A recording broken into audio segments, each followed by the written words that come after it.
In the previous lecture, we looked at navigating around the interface, and in this particular lecture, what we're going to do is we're going to carry on explaining some of the elemental parts. One of the neat things, by the way, is you can click on Open Recent, and it'll take you back to where you were. What I want to talk to you about now is a little bit more about this binder concept. I've been referring to these as pieces of content, okay? And the reason I do that is because I don't really want to force you into thinking a certain way. I don't want you to think it's a document or it's a folder. If you look closely, you'll see it looks like a little document, okay? And one of the things you'll notice if you pay attention closely as you use Scrivener is you'll notice these icons change. Sometimes they look a little different. Sometimes they have words on them. I believe if they're completely, well, let's see if I remember correctly. See, it's blank, right? I just created a blank document. That shows me that there's no content. Even though I think if I give it a title, I don't know, let's say dunno.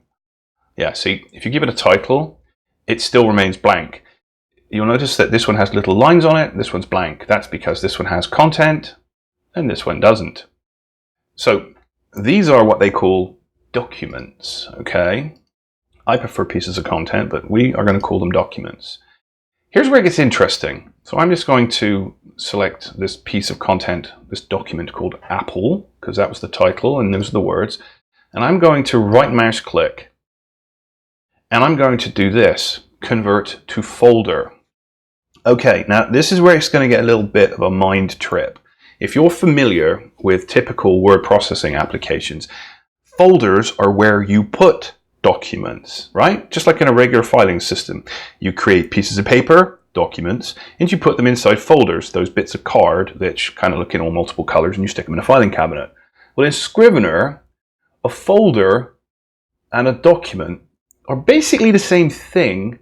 In fact, they're interchangeable. The only difference is it's more of a notification for you. See, I'm about to convert it to a folder. Right? Now look, it looks like a folder and it shows there's a piece of content in it. But if you look over here, it still says there's the title and it still says there's the document words. And you're thinking, I don't get it. Or it's like, why do they do that? Well, and you'll notice, even if I click on it, there is no document. The document and the folder are one and the same.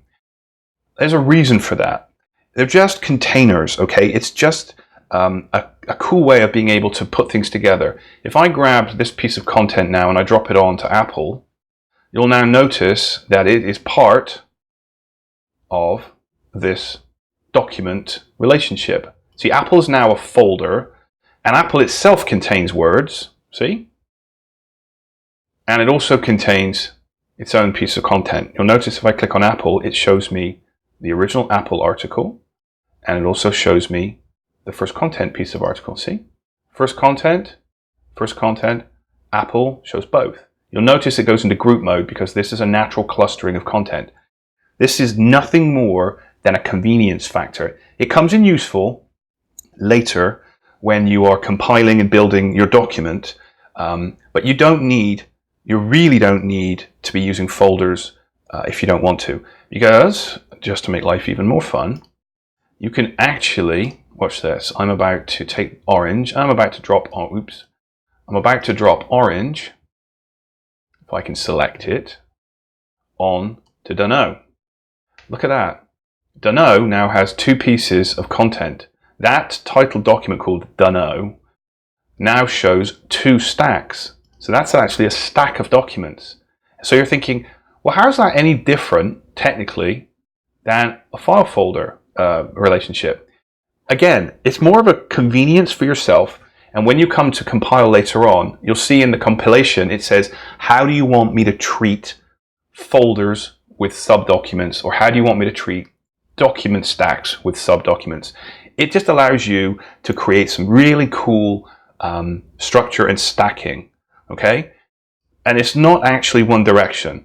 You can grab hold of stuff and see, it's unstacked. If I come up to this and say, convert back to a file, it converts back to a file. And because there was a document already inside it, it's considered a stacked file. If I grab the first content and I just pull it back up a level, oops, let's see if I can do that.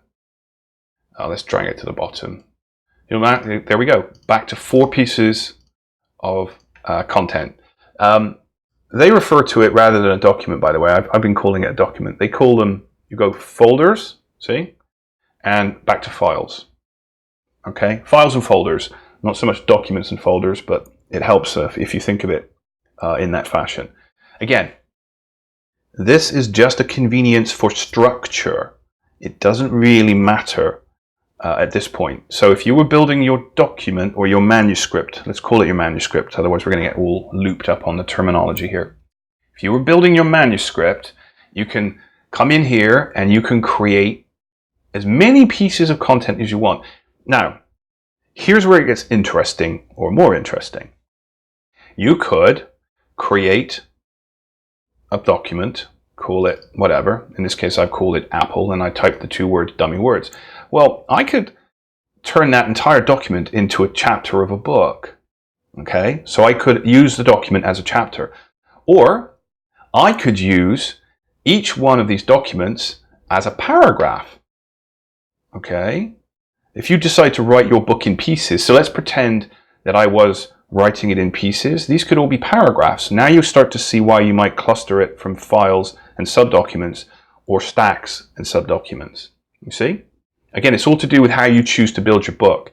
If you're the kind of person that wants to create your book with each document representing an entire chapter, great. If you want to take each document and make it into a paragraph, awesome. I've done both, okay? And for the purposes of this demonstration, as we go through this, I'm actually going to show you both as well, okay? So that's what I want you to sort of think about with respect to the concept of documents and folders, or files and folders, as Scrivener calls it, all right?